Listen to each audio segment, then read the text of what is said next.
nicely. Might have air all over me there, in my ears.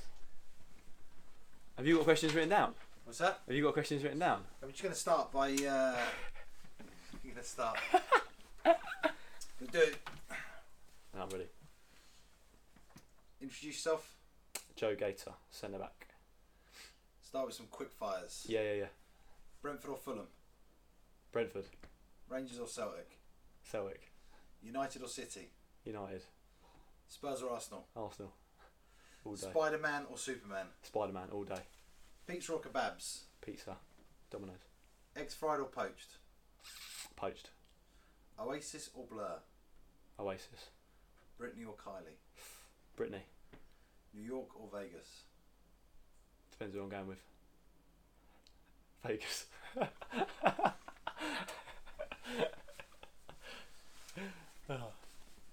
So, we recently spoke to Moles. Yeah. Obviously, new signing in the summer. Yeah. The big man. Yeah. Neil Graham seems to be very attracted to him on the football pitch with his camera and his pictures. How's that making you feel? Well, obviously the attention is normally on me, but it's just starting it. They got to get the new boys in, and I think it'll be fade out. I think they'll go back to the old boys and the tried and trusted poster boy. Are you worried? I mean, obviously he's identified your weakness, the fact that your ability to get retweets from the Gatettes is potentially quite limited, like 3 or 4 retweets. Is maybe not I think you as popular as he could be. I think his following kind of outdoes me a little bit. Yeah. But I think as a local community club, I think I might trump him. Have you got a blue tick for Bracknell on your social feeds? Like, if you blue ticked? Like, I should be blue ticked. How well known I am in Bracknell, I should be blue ticked. But again, I have to speak to Twitter about that. Do you reckon they could sort that out for you? I think so. If I speak to Mully, he'd probably know someone who can sort me out. So you're not scared of losing the poster boy title this year, then? Nah. I'm happy to share it for the time being. He's always got a fresh trim and a smile on his face, so it's not hard, is it? It's not hard, bless him. That's a take on that, so we're going to clip that into 2 bits. Yeah. Next thing we're going to do is... I love you, that answer. Okay, so... Interesting summer this year. Obviously a lot of changes at the lane. How is that? How have you found that? Kind of, you've had to say goodbye to lots of people that you've built up a relationship with in the time you've been here. How have you found that this summer? To begin with, difficult, because the majority of them boys are classed as like really, really, really close friends now. But football moves like very, very quickly, and I've learned that in the past, since I've joined senior football at the age of 16. But what I learned from those guys over the past 2 years since arriving here, I'm looking to take into this team, because I think our team past 2 years has been built on a lot of togetherness and team spirit. So I'm going to try and take what I've learnt from the senior lads there and try and take it on myself and apply it into this team, because I think it's, again, togetherness is huge throughout a very, very long season. So for me, it's only positives, because I've learnt so much from them, and I'm looking to take it on myself and apply this now. Probably a little bit more pointed though, but the how are you going to feel that one half of the Spice Boys has now left the lane? Yeah, I know, it's difficult. It's difficult. It's an empty feeling on my right hand side in the change room. But no, I'm buzzing for him. To be fair, he's grafted since he was like 15, 16, and he's now got his move. So anything can happen for him now. If he has a good season, who knows what can happen? It's that sort of thing now in non-league. So who's going to be your new kind of your car share partner on a match day? Probably at the minute, Hanks. But again, things that he's working and stuff, so it might be a bit difficult. But me and Bayliss have started to get on quite nicely. He might have to replace the old Spice Boy. That could be dangerous. I mean, that's from seeing the interviews early doors. I don't know. That could be.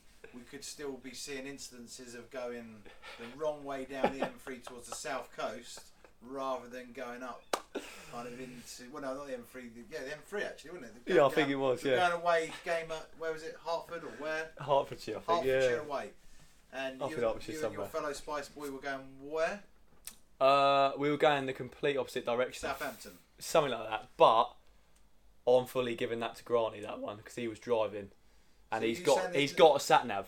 So he couldn't put me in charge. He's got his own sat nav. So Granny will definitely be taking that responsibility. So you think there's a better chance of you arriving at games earlier this season? I do hope Bayliss has got a little bit better brain than Granny did, but who knows? Because what he's shown so far, he's pretty much on par.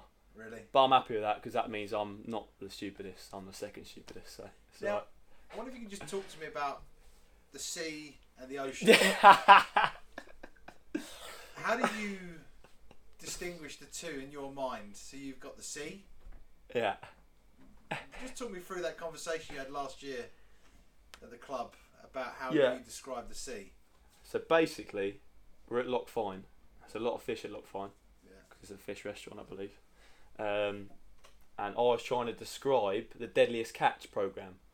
And the only way I could describe, I was asking where the fish would come from, and I couldn't describe at certain seas, so I referred to it as the WAVEY Sea, meaning, you know, when it's like massive crashing waves and where they go catch all the fish and crabs and that. And I just couldn't work out what would you call it though? The WAVEY Sea. So the WAVEY Sea, yeah. So that's how I describe. You got the ocean. Yeah. You could just call it the ocean. Yeah, but you've renamed it the WAVEY Sea. But I've been more specific because the ocean's the ocean, isn't it? You could walk into the ocean, but you've got the small waves and all that, and then you've got the big old WAVEY Sea miles out where you go catch all the fish. So yeah, that's where that comes from. Superb. So what's your aspiration for the season ahead? Always to do better. Come up short last year, so there's no point trying to hold back and establish again. You might as well kick on and go for it again. So some solid competition at the back, really strengthened across the defensive line. How does that make you feel going into the new season? Competition is good. I think it brings the best out of everyone. You got two young lads in me and Bayliss, younger lads, and two senior guys with Clates and Rob. So try and take as much as I can from Rob and Clates. Push yourself, get my head down, and kind of earn my place. It's not going to be given to me, so yeah. I've got to try and earn it. I mean, as a club, we've always operated with that same number of defensive players. So, what about who stood out for you? Who stood out for you across of the new boys? Yeah.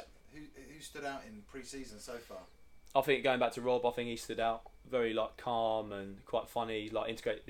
Integrated into the group quite well.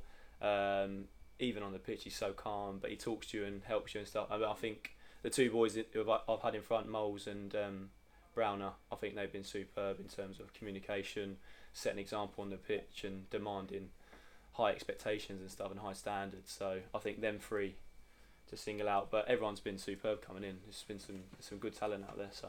What about the training itself? How's that? Is it changed? Is it any different this pre-season? Pre-season's always difficult because you get different managers do different things. You've got the old school and you've got the modern side. I think we've had a really good mix where we've put the hard miles in and hard graft in, but again been working on a bit of shape, doing lots of technical stuff, and I think they just put their own spin on it and how they do things. So it's just adapting to that, because when you've had something for so long, it's a bit of a shock. But yeah, they put a nice spin on it, and it's been hard graft, but it's been enjoyable. So yeah, it's been good. Superb. Thank you for taking the time to talk to us today. No problem. Mate, I'm a machine on the camera. Dad, the GoPro.